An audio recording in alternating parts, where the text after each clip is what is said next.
Shalom, Kahala Yahweh, Ba'Shem Yahushai, Ba'Shem Rakol Kodash. Double honors my teachers, the apostles and elders of the Great Millstone. Peace and mercy to the elect, who are the house of David reborn again in this generation. And Shalom to the 130 Yasharallah, who today are known as the Negroes, Latinos, and Native Indians, who before losing their true heritage were known as, and still are, the true Hebrew Israelites of the Holy Bible. In today's lesson, we're going to talk about how these Edomites just can't do right. But let's read this first and then watch a video. This is Isaiah 24:4. The earth mourneth and fadeth away. The world languisheth and fadeth away. The haughty people of the earth do languish.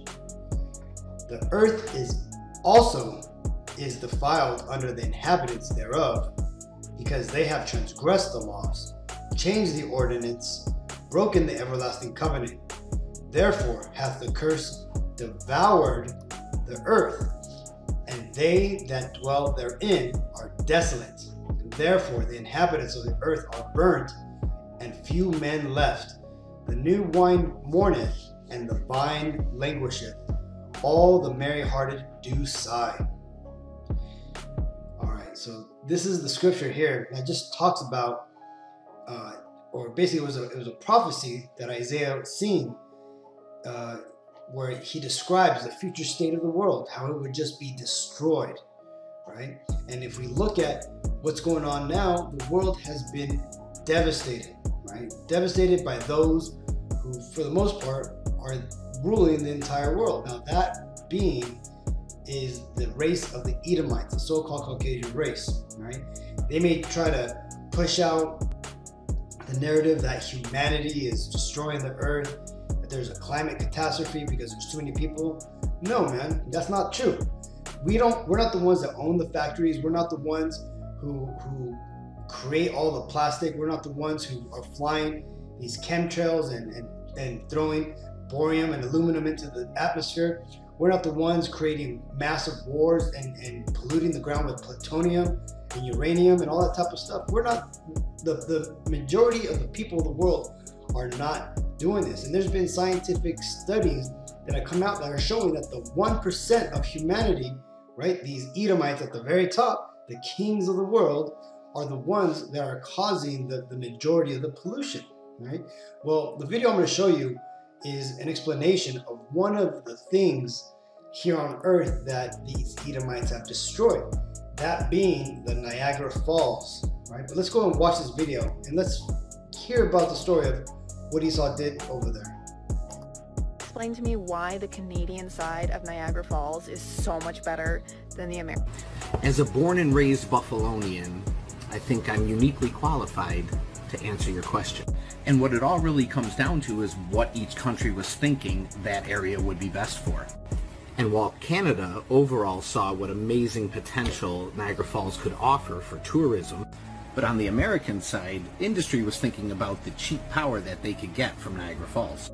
So much so that in 1805, Buffalonian investors bought the American Falls from New York State at auction.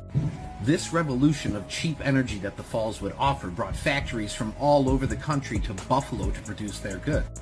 Buffalo was the first city in the country to have electric streetlights thanks to what was going on in Niagara Falls. But we know the story of America as the decades clicked on. Those factories started disappearing, and with the factories disappearing, so did the population of Niagara Falls. So what you have now is a tale of two sides of the falls. One where tourism and money was always the goal for Canada, thus ending up with the honeymoon capital of the world. On the American side, the focus was on industry and cheap power, but one of those things led to a disaster in the area that ruined it for years to come. In the early 1900s, a man named William Love decided to try and build a community on a canal that he would use to join the upper and lower Niagara River. This community would house businesses, industrial, and homes, be powered by the falls. People could come, live there, work at the same place. His dream never came to fruition, though. All they were left with was a small ditch where the canal was to be started. But on that small area that was already dug, it was sold to a company that produced chemicals, the Hooker Chemical Company, and they sought fit to dump 82 different chemicals there, 11 of which were known carcinogens. In 1953, the Hooker Chemical Company covered everything with dirt, sold the land back to the state for $1. Even at $1, it was a bad buy. The area was used to build a school and about 100 homes, and was a decent working class community for some time. Then in the late 70s, people started having children born with birth defects. A large explosion due to excessive rainfall happened at the old dumping site. Barrels that had been buried underground started coming up to the surface, and basically everyone in the area was getting poisoned by this dump site. Of course, the people had to be evacuated. The state spent some $7 million buying homes back from people, but countless lives were ruined, as well as the area itself. So when your factories have left, your people have left, and there is a giant Superfund environmental disaster in your area, it's hard to steer the boat back to tourism. This is Jeremiah 51:25.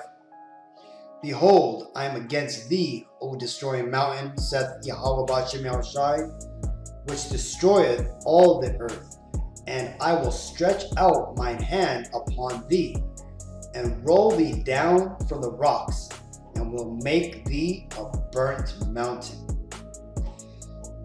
So, as you just watched in that video, you could see that the continual exploitation and endeavors that Esau pursued there at Niagara Falls on the Buffalo side, right, the Babylonian side, right, they could do nothing but continue to mess it up. Now this reminds me of a story of when I went up to Lake Tahoe. Now I went on a kayaking tour around the lake, and the guide there told us a story about how they back in the 80s they had tried to they wanted to basically remove a certain algae or a certain fish, right? A fish that caused problems there in the lake. Basically, it was creating algae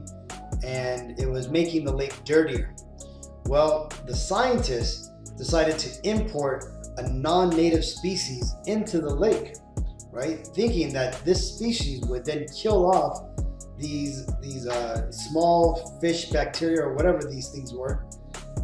But the problem is that these fish that they imported naturally lived at a lower level in the water than these bacteria or these fish, right? These that they were trying to get rid of.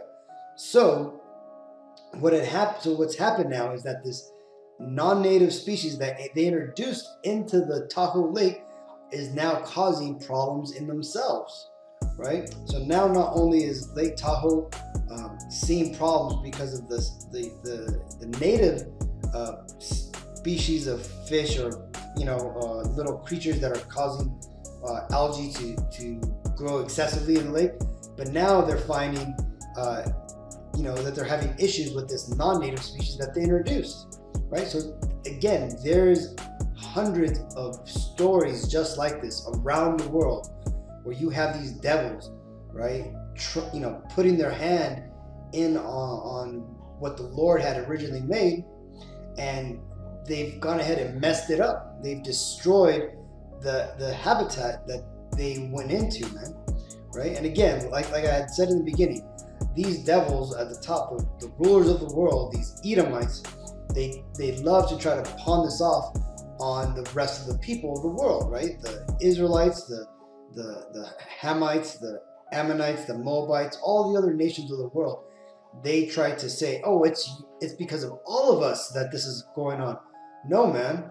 This is all happening because the few Edomites at the top are greedy, and they are pillaging and raping the land, right? There's a famous saying from a professor out here in California that says there's no such thing as underdeveloped countries. what they actually are over exploited countries. And that's true, because when you look at these other countries who don't have anything, they're poor, though they're rich in minerals and resources. What has happened there? Well, when you look at them, before it was basically Edomite industries that had gone into those countries and basically were just strip mining the mountains, cutting down the forest, getting all the resources, through their, trickery or through their evil negotiating that they've done, man, where they would send in, economic hitman to indebt the country, where the country had no choice but then to let the industries of these Edomites come in and start pillaging the land, right? And if they didn't do that, they would then take their political votes at the EU, which would then give benefits to these Edomites, right? See, the Edomites themselves, again, even though they may not want to do this stuff, they just naturally do this, and this is because this is the way that the Lord has created them. And even though the Lord has created them, like it tells you in Proverbs 16:4, it says, Yahweh Bashem Ashai hath made all things for himself, yea, even the wicked for the day of evil, right? So the Lord has created all the people of the world and all things of the world, right? This is why, he created these Edomites, man, so that way they could be, like he mentions here, a destroying mountain, right? And when it's talking about mountain, it's not talking about an actual mountaintop. It's talking about a nation, a group of people, right? Which would be considered like a mountain, right? And this is why the Lord refers to them as a destroying mountain, right? And the Lord, ultimately, he's going to be done with these Edomites fairly soon, right? Because there's only a few prophecies left to play out. One is the Jacob's trouble, which is about to come upon the earth, where these devils are going to snap and they're just going to go crazy on everybody, namely the Israelites, right? They're going to bring forth martial law. You're going to see basically like a purge-like scenario in the real world. You also have the mark of the beast that's going to be initiated. That's going to come, and then you have World War III, right? These are just some of the few prophecies that are left before the second coming of the Messiah, right? But once the Lord has finished using these Edomites for what he needs them for, then he's going to do this, man. He's going to roll them down from the rocks, man. He's going to roll them down from that high place of power that they currently sit upon, right? They will be destroyed and taken out of power, right? Because the Lord, it prophesies when the Messiah comes back for the second time, he's going to come in great glory and in power, right? What that means, he's going to come with this, otherworldly power, which the world refers to as UFOs and other technology, way beyond our comprehension, right? Things that back in the days when the Bible was written were referred to as miracles, right? The Lord is going to come in mighty and awe-inspiring power, right? That being said, man, these Edomites aren't going to be able to hold up any sort of resistance against it, man. It tells you that Babylon the Great will be destroyed in 1 hour, right? But again, this is all going to happen because the Lord, ultimately, he's going to destroy them, these Edomites, because they destroyed the earth, right? And this is, like I said again, so when you're looking at the pollution in the sky, the pollution in the ocean, and these devils are out there trying to push this whole recycling agenda, which has been shown time and time again that does not work, even though the concept of recycling works. In practicality and in practice, it fails because, one, there's organizations that won't give up the money to recycle, right? People end up doing all the recycling, putting the cans in the right boxes and everything.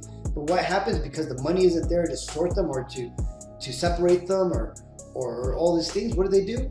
They end up throwing them all in the landfill, right? And all that effort that the people have done goes to waste, and these Edomites continue to get rich off the backs of us, right? This is Habakkuk 2:4. Behold, his soul which is lifted up is not right in him, but the just shall live by faith, right? And these Edomites, man, these Edomites who have destroyed the world, who have it in such a horrible state, you know, they're basically doing this because this is just who they are as a people, man. They cannot do right, right? Even though they want to. Like, for example, this company Nestle. Nestle is a lot of people think that they're like a nice food company. No, man, they're out there sucking up all the water, you know, public water, and so that buying and reselling it, man. Right? The old CEO of Nestle went out and said that water should not be a public right or a human right. Right? So, and this is just an example of one of thousands of corporations out there who are basically sucking the earth dry, who are all being controlled and you know, driven by Edomites. Okay, because we are right now in a state of hell. Right, the majority of the world is in a state of hell because of the earth that we live in right now, man. These Edomites, the people who have the world in rulership right now, who are in their heaven, they are consuming the world at an exorbitantly fast rate. And what that's causing is the world to basically come apart at the seams, right? And they know this, but they don't care because ultimately it brings profit to them, right? And it doesn't matter if people's lives are at stake or that the earth will suffer, right? Because they understand, right? The people at the very top of these empires, these corporations, they understand that their time is short. So what are they doing? They're going to maximize their profits, and they're going to, you know, privatize the gain and socialize the losses, right? This is why they pay off politicians. This is why they do the things they do. This is why the majority of the world, you know, especially us Israelites and Negroes, Latinos, Native Indians, are in the state that we're in, man. You know, because first and foremost, the Lord has permitted this to happen, right? Because we are to see what happens when wickedness fully runs the world, right? And this is why, you know, we're seeing what's going on, man. You have the endless wars, you have the runaway consumerism, you got the corporations basically melding in with the government, creating fascism, right? This is the world we live in. This is because these Edomites that are in power, right? And again, and though now they're starting to do a lot of this thing purposely, because now they're, for the most part, they don't give a crap anymore. But before, raising up in this world, even though they try to do right, they try to make things, it would always come apart at the seams. It would always work against them, and it would result in a devastating outcome. And why is that? Because they are the children of Satan, right? These are the people who cannot do right, right? The spirit in them is not right, right? This is because they were made to be the wicked seed of the world, right? So even though you may have these Edomites out there who want to say everything's all love and they want everybody to get along, if they were to continue to be given the chances to make things right, they would fuck it up, and they would mess things up, and things would go totally messed up, right? This is why ultimately these Edomites just have to be taken out of power and ultimately destroyed, right? And that's what's going to happen. So says the Bible. Well, I just want to share this little story about Niagara Falls. Hopefully it was edifying, Akim. Right? Hopefully it just gives you some more insight about how these Edomites truly operate. So until the next time, I want to give all praises to Yahweh, Ba'Shem, Yahushai, Ba'Shem, Rekol, Bardash, double honors my teachers, the apostles, and elders of Great Millstone. Peace and mercy to the elect. Shalom.